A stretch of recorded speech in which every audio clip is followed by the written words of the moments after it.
Have you ever noticed how some people seem untouchable? No matter what life throws their way, whether it's a tough day at work, a disrespectful comment, or even a stressful situation, they remain calm and composed. It's almost as if nothing can shake them. Meanwhile, for most of us, it doesn't take much to throw us off balance. A strange text, someone cutting us off in traffic, or a random online comment. And suddenly we're in a bad mood, overthinking everything. But here's the thing, you do have control. You just haven't been taught how to use it. Welcome to the Modern Stoic. In this video, we're diving into the ancient wisdom that can help you stop reacting to every little thing and start living with real peace. If you're ready to take charge of your emotional responses and find a way to remain unbothered in a chaotic world, hit that subscribe button. It's free, and it helps us keep making this content. Now let's get into it. Do you ever stop to think about how much of what bothers you isn't real? Not in the way you think, at least. You're not reacting to the world as it is. You're reacting to what you think the world means. A look, a tone, a delay in someone's response. It's not the event itself that hurts, it's the story you attach to it. And that's the part no one teaches us. Growing up, we're taught to respond to what we see, but we're never told to question how we're seeing it. So many of us walk around saying things like, "He made me feel stupid," or "That ruined my day." But pause for a moment. Did that person really make you feel that way? Or did you attach your own meaning to their words, letting that meaning spiral out of control in your head? The Stoics understood this principle centuries ago. It's not things that upset us, but our judgments about those things. This wasn't just philosophy. It was early psychology, long before psychology had a name. Let's break it down. Imagine you're at the gym. Someone glances at you and frowns. Instantly, your brain kicks into gear. Are they judging me? Is it because of how I look? Am I doing something wrong? But what if they're just having a bad day? Or maybe they weren't even looking at you in the first place. Yet within seconds, you've launched into a mental spiral over something that's not even real. Carl Jung put it perfectly when he said, "Until you make the unconscious conscious, it will direct your life and you will call it fate." This is exactly what's happening when you're reacting to your projections. You're not responding to reality, you're responding to a story you've created in your mind. Most of us don't see the world clearly. We see it through a lens clouded by past hurts, past rejections, and fears we've never dealt with. If your heart's been broken, you'll see love through suspicion. If you've been criticized, you'll hear judgment in every neutral comment. It's like trying to navigate life with cracked glasses. Everything feels personal, even when it isn't. Socrates once said, "The unexamined life is not worth living." This wasn't just about philosophy classes. It was about taking responsibility for your lens. Because until you do, you'll stay trapped in a cycle of reaction where every little thing feels like a threat. Every time you react impulsively, you reinforce the idea that you're powerless, that you're at the mercy of the world. But that's an illusion. Here's the secret. The world can poke at you, but only you decide if it hurts. What's really happening is that your brain is running an old program. It sees something, labels it, and reacts automatically. But what if you could rewrite that code? What if, instead of reacting, you paused? That tiny space between stimulus and response, that's where your power lies. Aristotle once said, "Anyone can become angry, that's easy. But to be angry with the right person, to the right degree, at the right time, for the right purpose, and in the right way, that is not easy." This is the essence of emotional intelligence. It's not about suppressing emotions.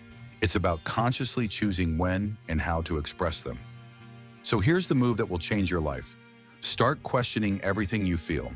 When something triggers you, pause and ask, is this really about them, or is this touching something inside of me?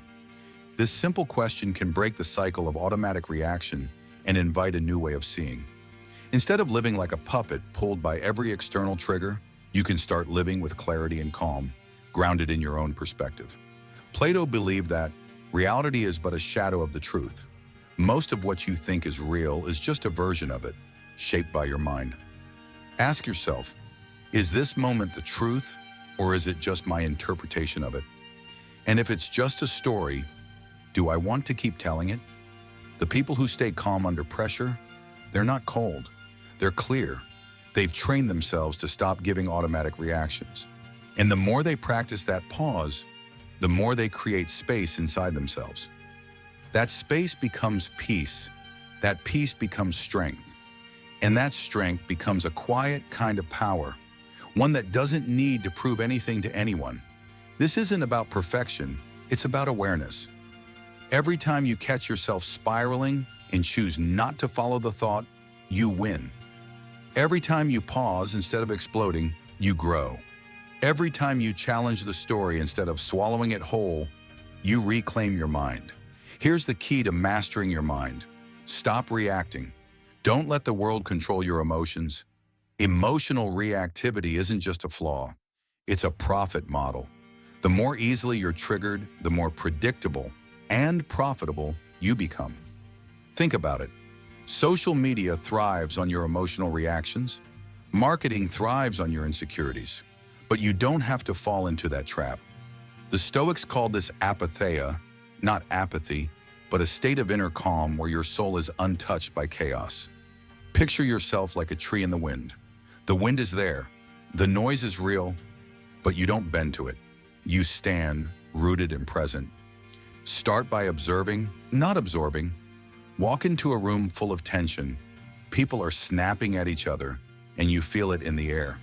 The old you would have soaked it up, got stressed out, maybe even joined in. But the wiser version of you? You notice the tension, but you don't let it enter you. You stay grounded. Okay, they're going through something, you think, but you don't make it your issue. And when someone tries to trigger you, pause. Master the pause. A breath, a beat, a moment of silence. Not because you're afraid, but because you're in control. One of the most powerful tools you have for gaining clarity is reflection. The Stoics believe that true strength doesn't come from how the world treats you, but from how well you treat yourself. By examining your inner world, your beliefs, and your emotions. Take time to regularly reflect on your reactions. When something triggers you, instead of simply reacting, ask yourself, why did this affect me? What does this situation reveal about me?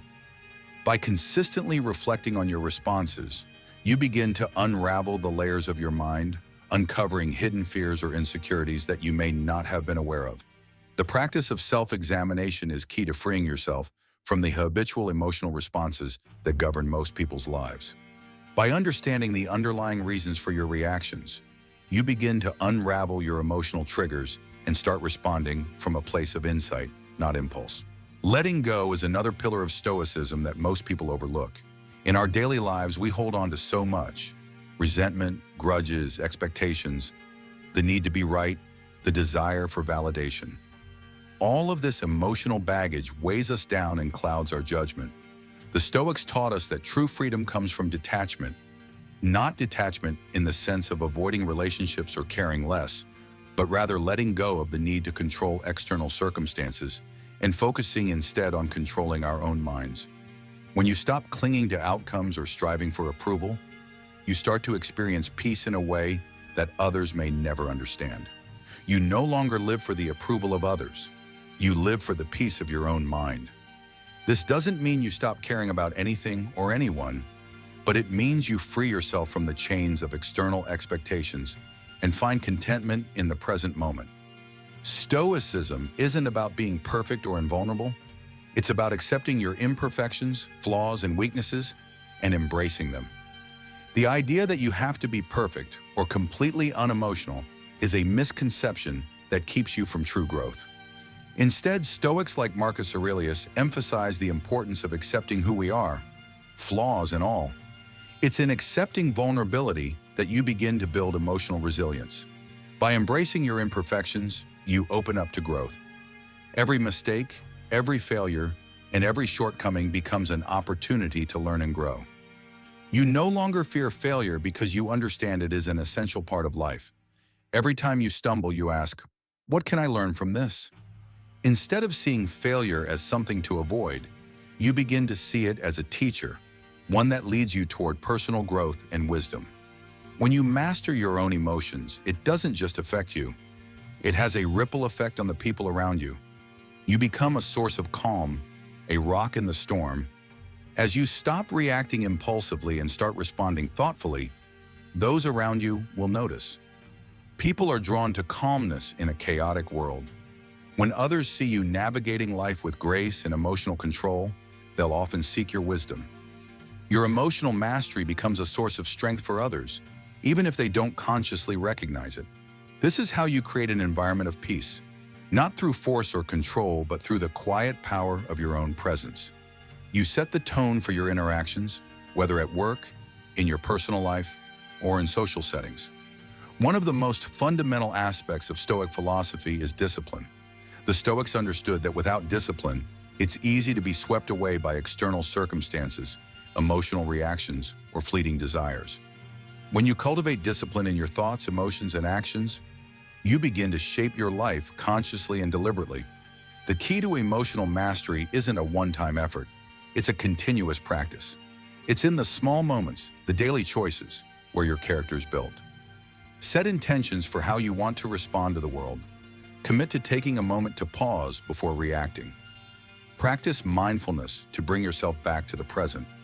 Over time, this commitment to disciplined emotional responses will reshape your life in profound ways, making you not only more resilient, but also more compassionate, more patient, and more thoughtful.